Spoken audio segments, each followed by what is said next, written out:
Innal hamdalillah nahmaduhu wa nasta'inuhu wa nastaghfiruh wa na'udzu billahi min syururi anfusina wa min sayyiati a'malina may yahdihillahu fala mudilla lahu wa may yudlil fala hadiya lahu.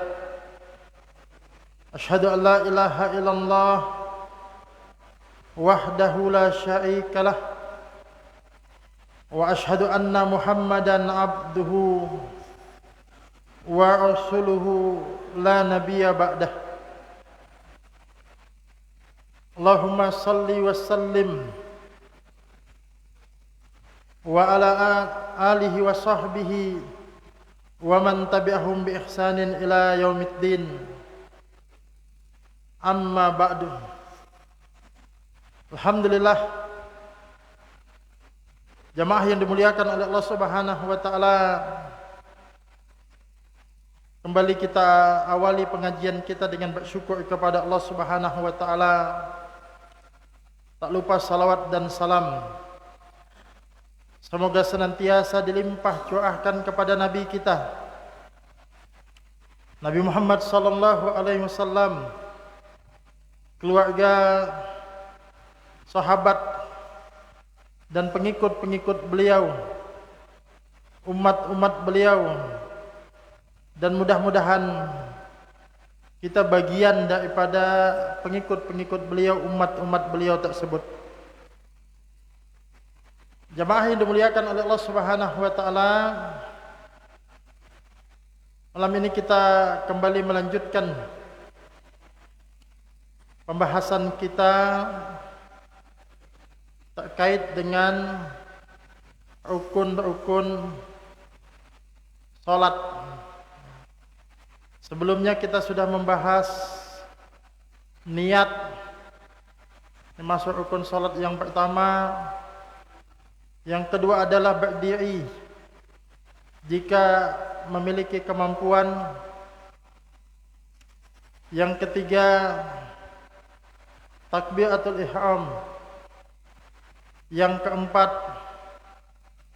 membaca surah Al-Fatihah, diawali dengan membaca Bismillahirrahmanirrahim. Yang kelima adalah ruku', ya. Nah, ini yang akan kita bahas pada kesempatan malam ini adalah tentang ruku' ini.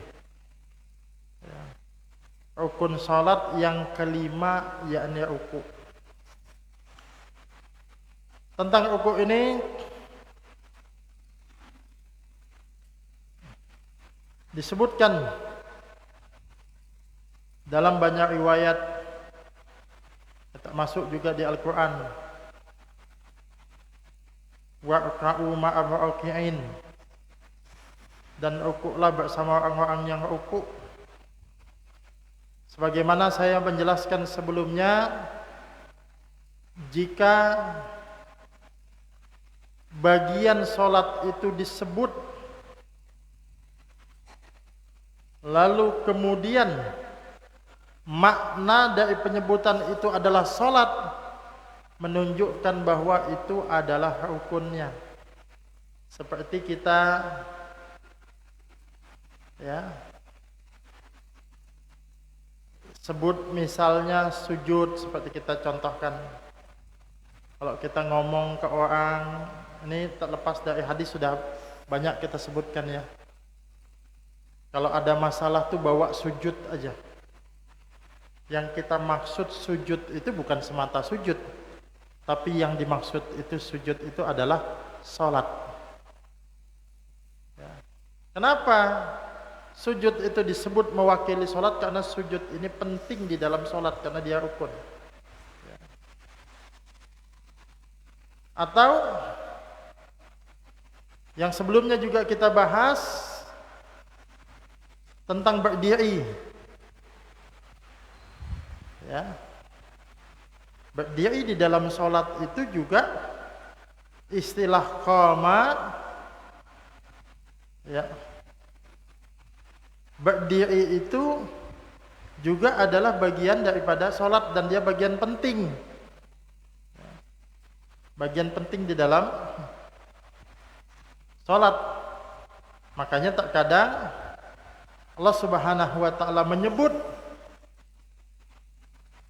berdiri maksudnya adalah sholat walahu qanitin, dan untuknya lah kamu itu berdiri, maksudnya berdiri untuk sholat.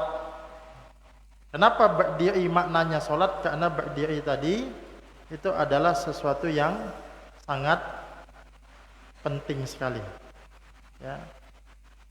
Atau mohon maaf, ayatnya tadi wa qumu lillahi qanitin, dan berdirilah untuk Allah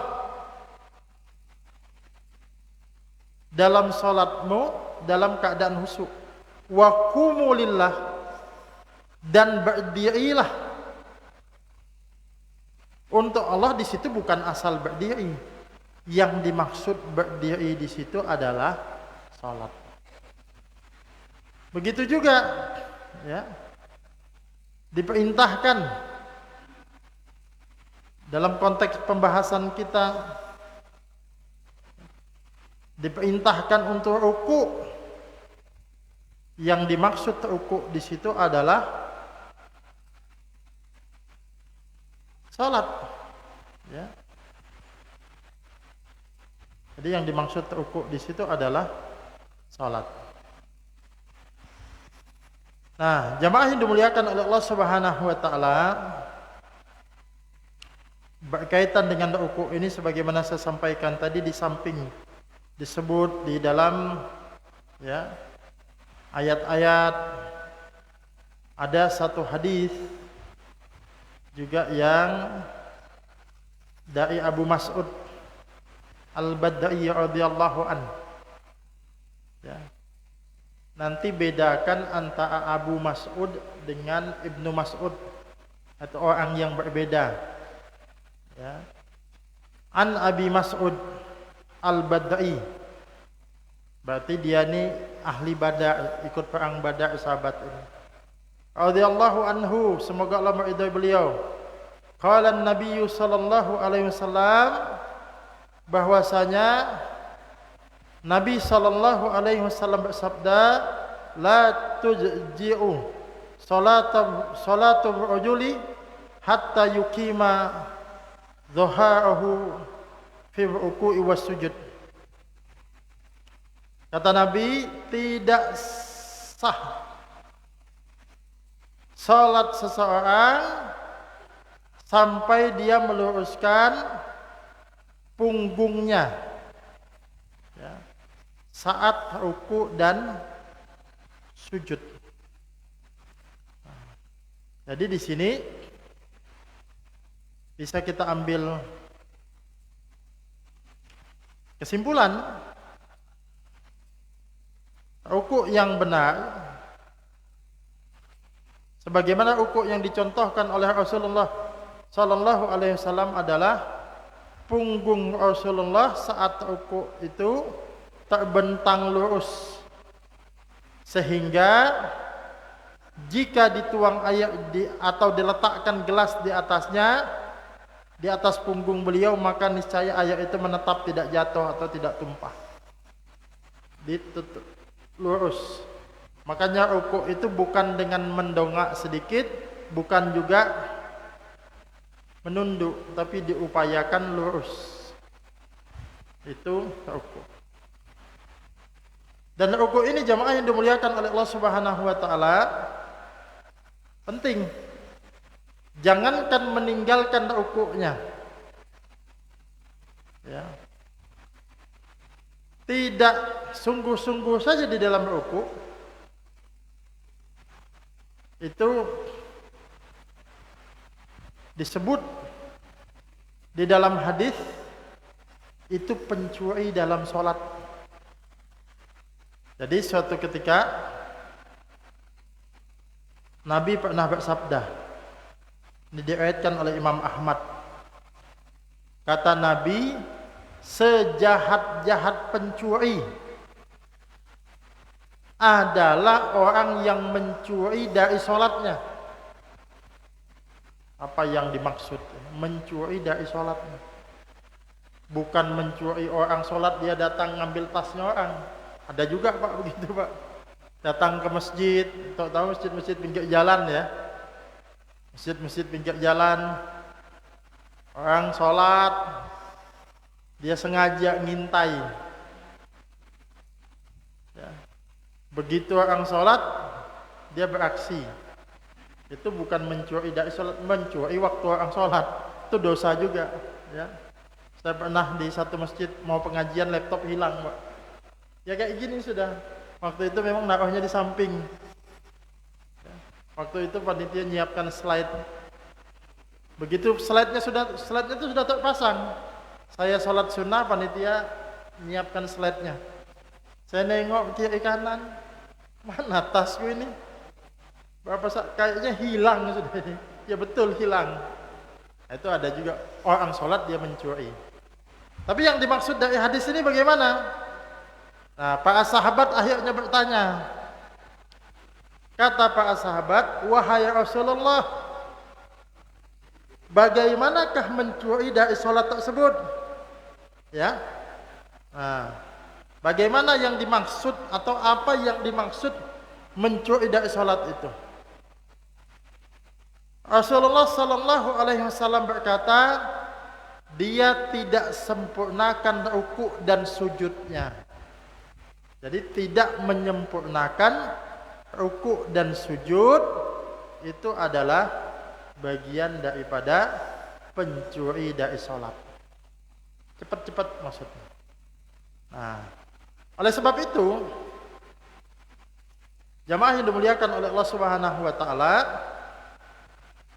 rukun yang selanjutnya yang disebutkan di sini ya.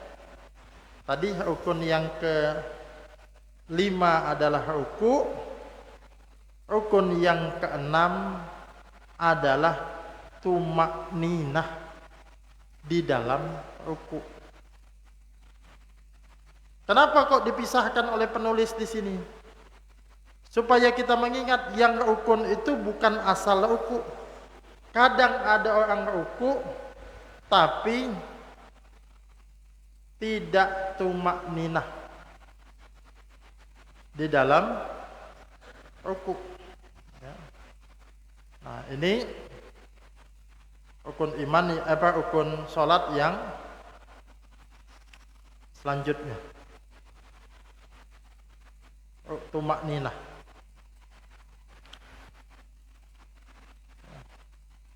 Apa sih yang dimaksud dengan tumakninah? Tumakninah maksudnya adalah berdiam.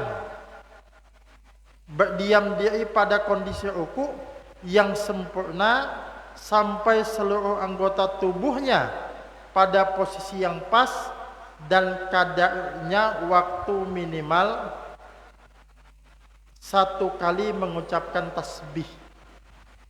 Jadi pertama ruku itu berdiam sejenak dan posisi ini dalam ruku ya.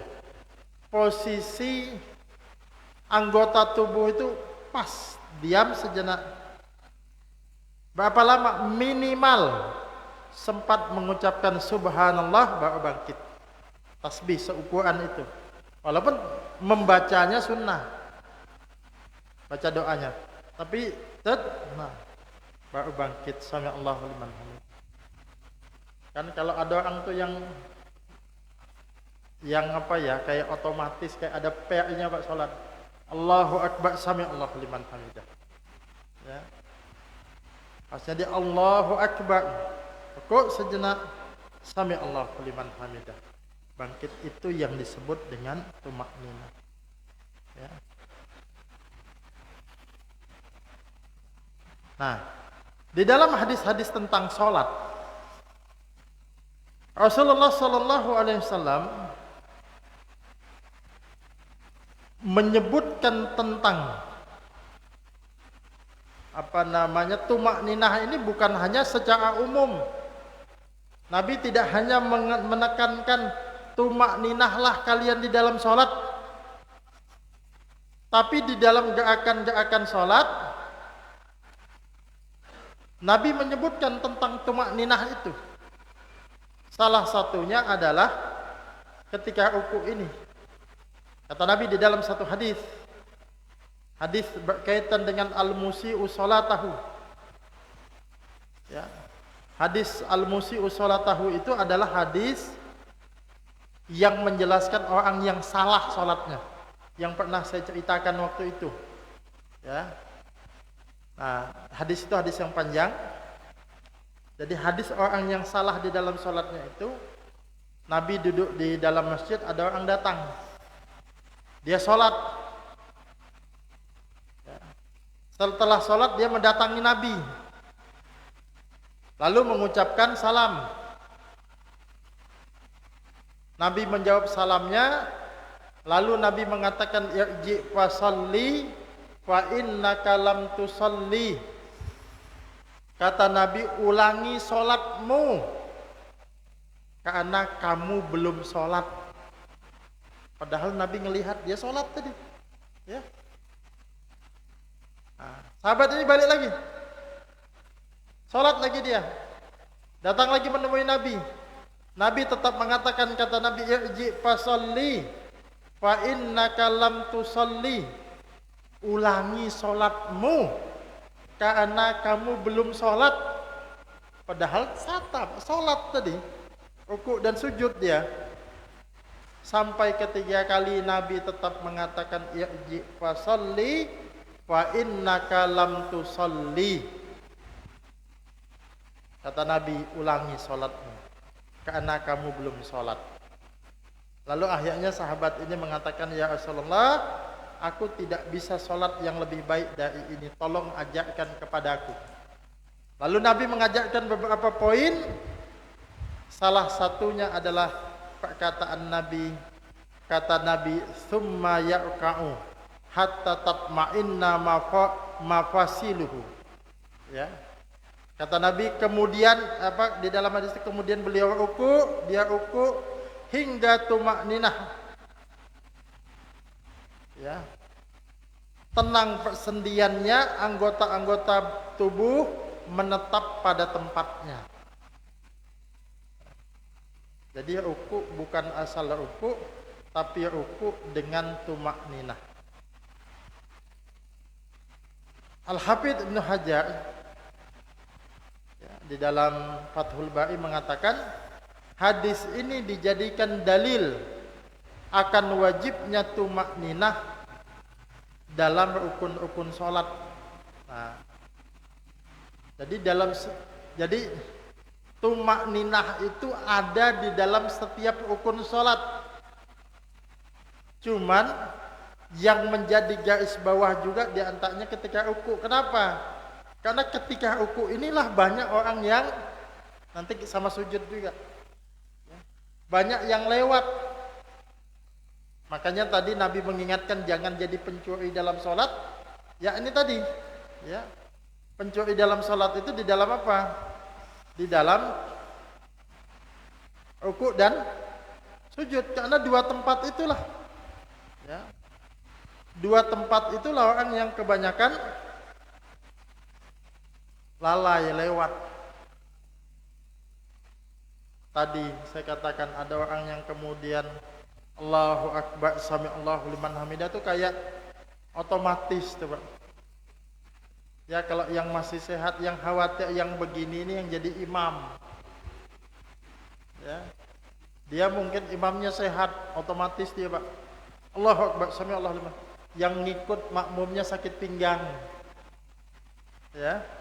Kalau sakit pinggang kan nggak bisa langsung cepat, pelan-pelan. Makanya saya selalu mengingatkan, kalau imam, ya, sholat itu nggak harus lama. Ya. Artinya ada kondisi tertentu kita tidak harus lama, tapi tumak ninah itu wajib. Maka kalau jadi imam, maka ingat-ingat bahwa di belakang kita ini ada makmum yang mengikuti. Makanya imam jangan mengambil batasan minimal 1 kali bacaan, kan batasan minimalnya, apa ukuran lamanya. Kalau bacaannya sunnah ya, artinya begini, Allahu Akbar, dia berdiam sejenak sekalipun tidak membaca Sami Allahu liman hamidah, sah. Jadi batasan ininya ukuran sekali bacaan, tasbih bacaan 1 kali bacaan. Cuma maksud saya, kalau imam jangan ngambil batas minimal. Karena ada orang di belakang, kalau sholat sendiri atau jadi makmum, ngambil batas minimal ya nggak apa-apa. Kenapa? Karena kalau kita jadi imam, ya, begitu apalagi waktu sujud, begitu kita bangkit, Allahu Akbar, kita mulai baca Fatihah, yang makmum itu baru bangkit, Allahu Akbar. Ya. Kita waladhalin amin, dia baru Malik Yaumiddin. Nah, kalau kita cepat-cepat ya yang di belakang tidak bisa mengikut.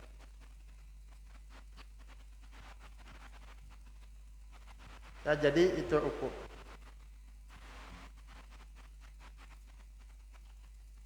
Kemudian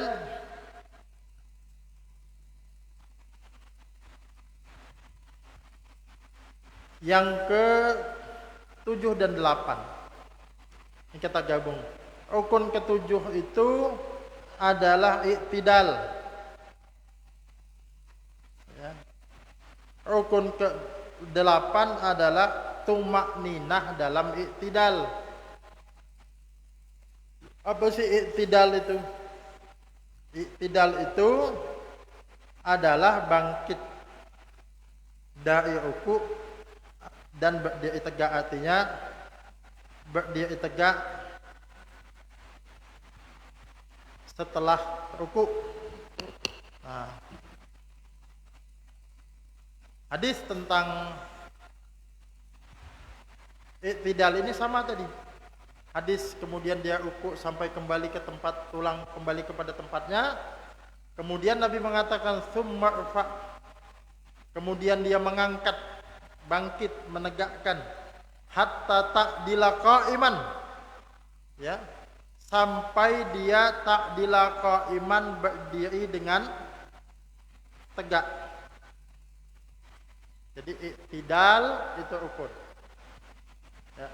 Tidak boleh habis rukuk langsung sujud. Kalau habis rukuk langsung sujud, itu tidak sah, ya, apa namanya, salatnya. Nah, di sini juga diingatkan selain i'tidal yang menjadi rukuk, ya, juga adalah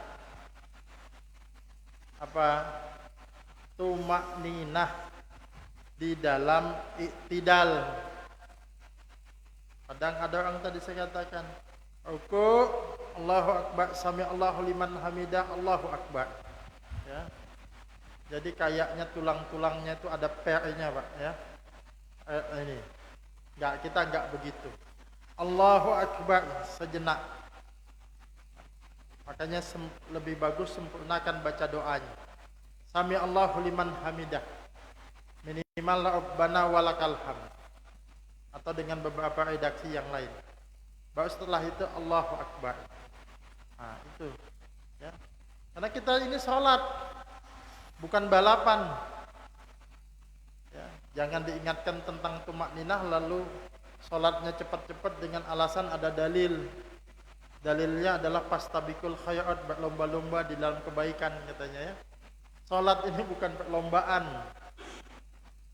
Dan tidak usah cepat-cepat. Ya.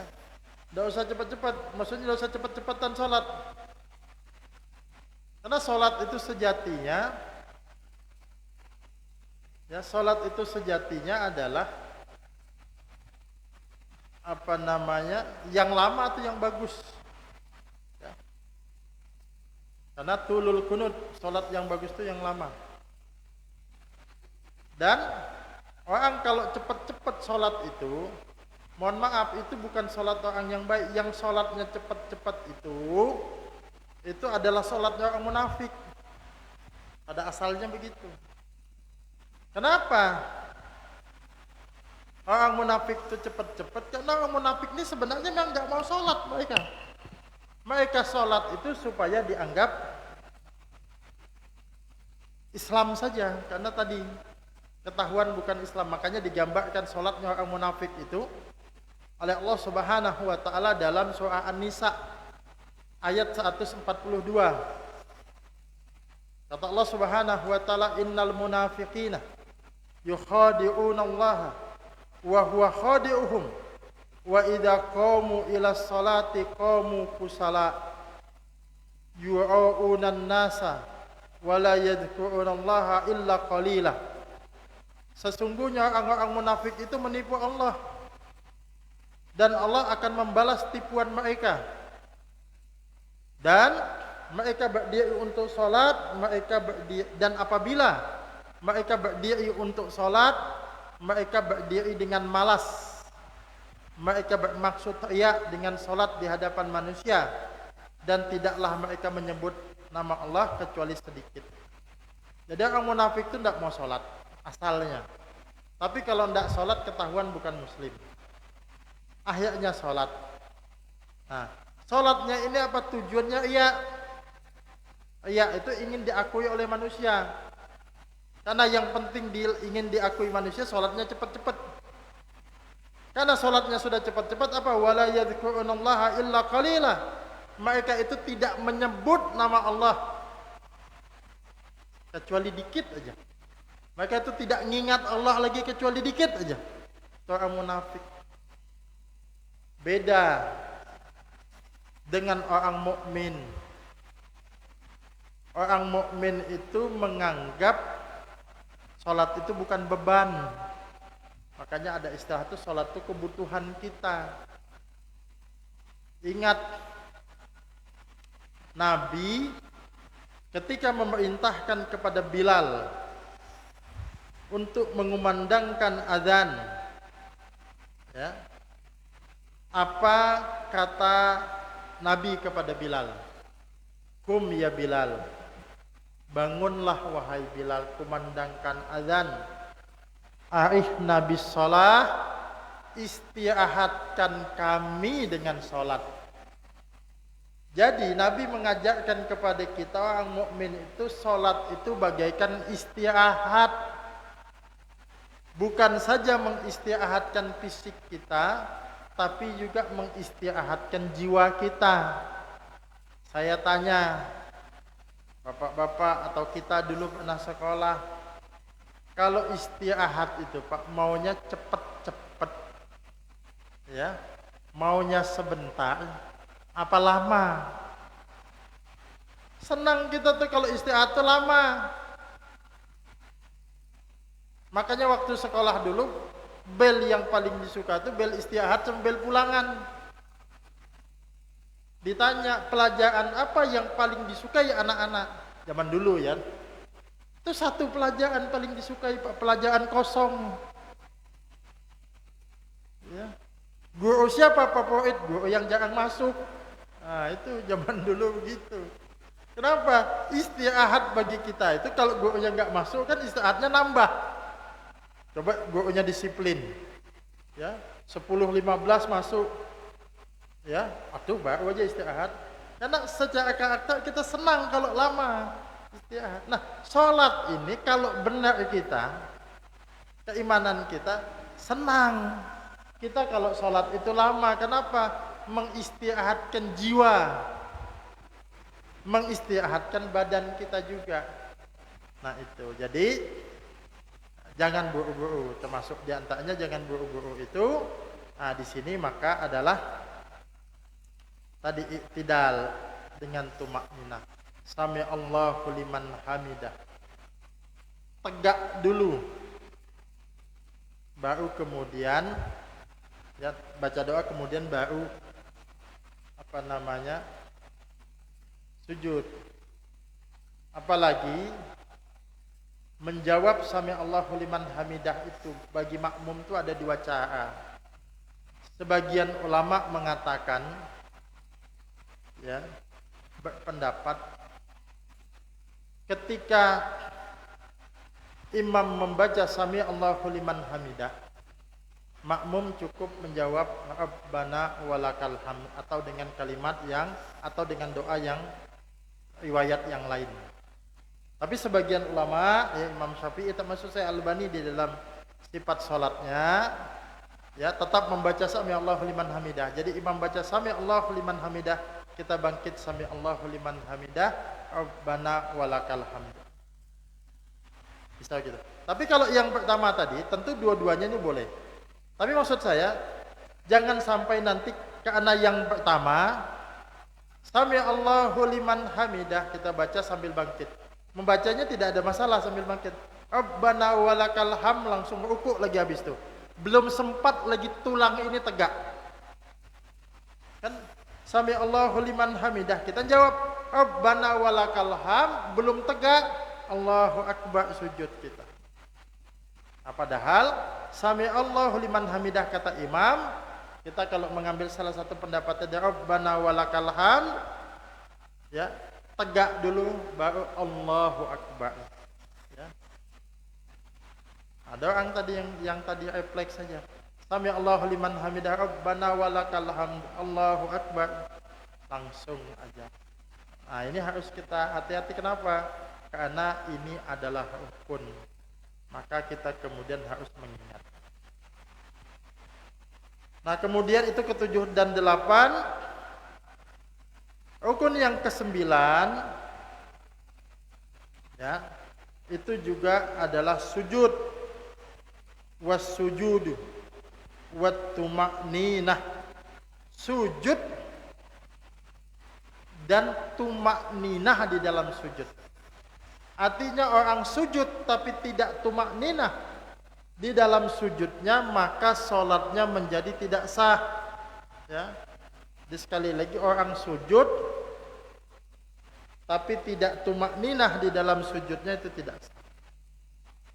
Sujud ini merupakan rukun sholat yang penting juga. Ya. Kenapa saya katakan penting juga? Ya. Yang utama, karena apa? Karena sujud ini adalah, tadi saya katakan, kata yang digunakan untuk mewakili kata sholat. Kadang-kadang sujud disebut tapi maksudnya adalah sholat. Tadi seperti saya contohkan, ya, ada sahabat yang datang, yang selalu mempersiapkan wudunya Nabi. Nabi berkatakan, mintalah sesuatu kepadaku. Dia tidak minta apa-apa, dia hanya mengatakan, ya Rasulullah, aku hanya ingin menemani engkau di surga nanti. Lalu kata Nabi, kalau begitu bantu aku mewujudkan keinginannya tadi. Dengan apa? Dengan memperbanyak sujud. Nah, yang dimaksud dengan memperbanyak sujud di situ adalah memperbanyak sholat. Sujud maknanya itu adalah sholat. Kenapa kata sujud diambil untuk mewakili sholat? Karena sujud ini adalah suatu aktivitas yang penting di dalam sholat.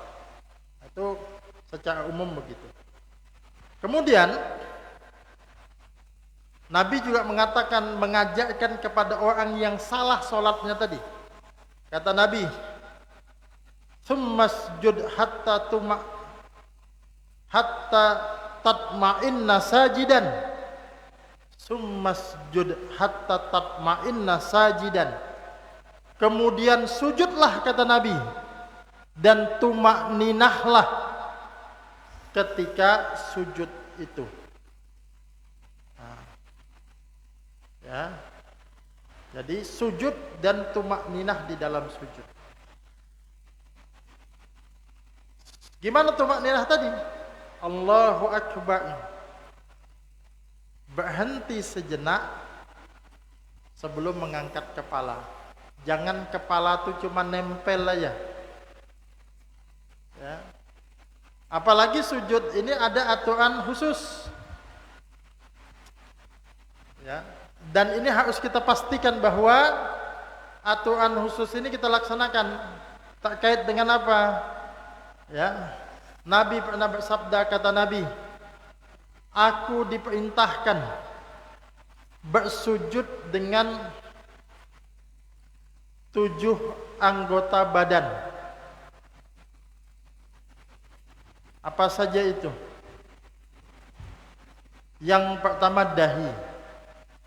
Tapi ya, di dalam hadis ini ketika Nabi menyebut dahi, Nabi menunjuk hidung. Ya. Nah, kata para ulama, ini isyarat bahwa meletakkan dahi tapi hidung juga kena. Jadi yang diletakkan itu dahi, lurus dahinya, hidungnya kena. Artinya dahinya nempel katanya. Ini anggota sujud itu ada 7 dan 7-nya harus nempel katanya. 1 dahi termasuk juga hidung. Yang kedua sekaligus anggota yang ketiga telapak tangan kanan dan kiri. 1 dahi, 2 dan 3 tangan kanan dan kiri.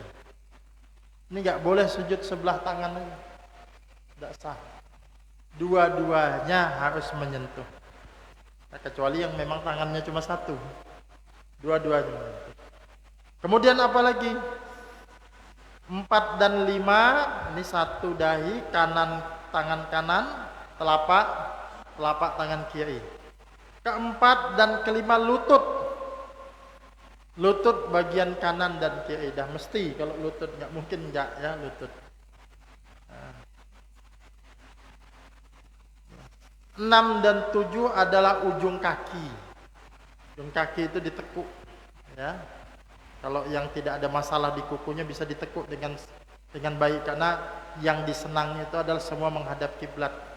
Tapi kalaupun tidak bisa ditekan sama sekali, menekuk, tapi paling tidak ujung kakinya ini memang kena semua di lantai, di tempat sujud.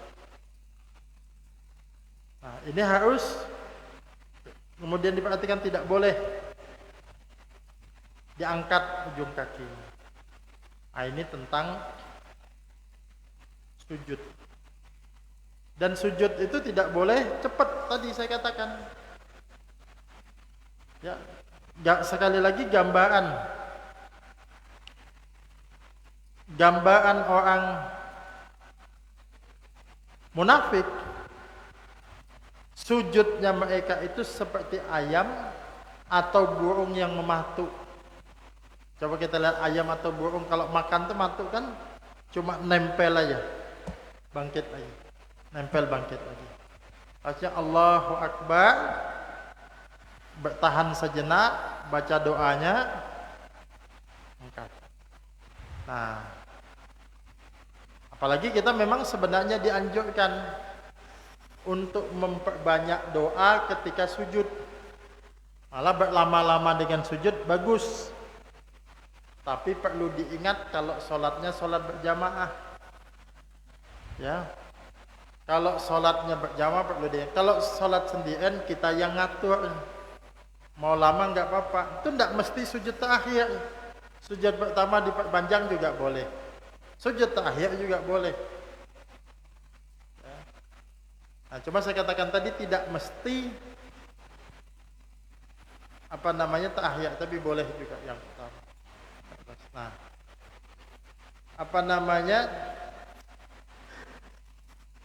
memperbanyak doa ketika sujud. Diingat kalau sholat berjamaah. Pertama, kalau dia imam memperbanyak sedikit, ya, agak memperlama. Yang masih wajar, yang makmumnya sekiranya mengerti, paham, tahu kondisi, itu enggak apa-apa. Ya tambah 1-2 lafal doa ya enggak apa-apa. Yang dikhawatirkan kalau kelawasan, pasti berkata-kata itu di belakang. Ini masih hidup gak kita? Imam kita ini? Ya. Paksa ada yang bangkit, enggak mesti sujud. Ya. Atau jangan-jangan pingsan ini. Ya. Itu yang dikhawatirkan. Nah, boleh, enggak batal. Itu boleh aja, cuma ya itu tadi, mempertimbangkan itu. Itu kalau jadi imam. Kalau jadi makmum, ya sujud kita sesuai dengan sujudnya imam. Kalau imam sudah bangkit, ya, Allahu Akbar, sudah ikut juga bangkit. Ada orang imamnya sudah bangkit, Allahu Akbar, masih sujud deh. Ya. Ini menyalahi hadis kata Nabi, imam itu ditunjuk untuk diikuti. Apabila dia bertakbir maka bertakbirlah, apabila dia sujud sujudlah. Tak masuk apabila imam sudah bangkit bertakbir, sudah ikuti. Jangan kelawasan. Dia bangkit Allahu Akbar, imam salam, assalamualaikum warahmatullah, assalamualaikum warahmatullah. Nah, kalau dia jawab, tapi kan utama memperbanyak doa ketika sujud, iya. Habis itu kan ada sholat ba'diyah. Sholat di sholat ba'diyah perbanyak sujudnya. Maka hal tersebut tidak masalah kalau sholat ba'diyah. Ya. Nah itu jamaah yang dimuliakan oleh Allah Subhanahu Wa Taala. Kemudian rukun yang selanjutnya adalah tumakninah di dalam duduk antara dua sujud. Ya. Tumakninah di antara dua sujud. Ya, ini masih lanjutan hadisnya. Kata Nabi, "Summasjud hatta tatma'inna sajidan." Kemudian sujudlah kamu. Ya, dan tumakninahlah di dalam sujud itu. Kemudian Nabi mengatakan, "Tsumma tatma'inna jalisan." Lalu bangkitlah dari sujud, tatma'inna jalisan, dan tumakninahlah di dalam duduk itu. Jadi duduk di antara dua sujud ini juga kemudian harus tumakninah. Habis itu diperintahkan lagi masjud hatta tatma'inna sajidan, kemudian sujud lagi. Ya. Jadi kemudian sujud lagi. Jadi sujud itu dua kali yang menjadi rukunnya kan. Sujud tumakninah, ya, bangkit dari sujud tumakninah, kemudian sujud lagi dengan tumakninah. Kan itu jamaah yang dimuliakan oleh Allah Subhanahu Wa Taala, pembahasan kita yang bisa kita sampaikan malam ini, masih beberapa lagi yang lain, ya. Nah, mungkin untuk malam ini cukup sekian saja, mudah-mudahan ada manfaatnya. Jika tidak ada halangan, insyaallah kita akan lanjut pada pertemuan-pertemuan akan datang. Demikian, kurang lebihnya mohon maaf. Subhanakallahumma wa bihamdika asyhadu an la ilaha illa anta astaghfiruka wa atubu ilaik. Sekian. Assalamualaikum warahmatullahi wabarakatuh.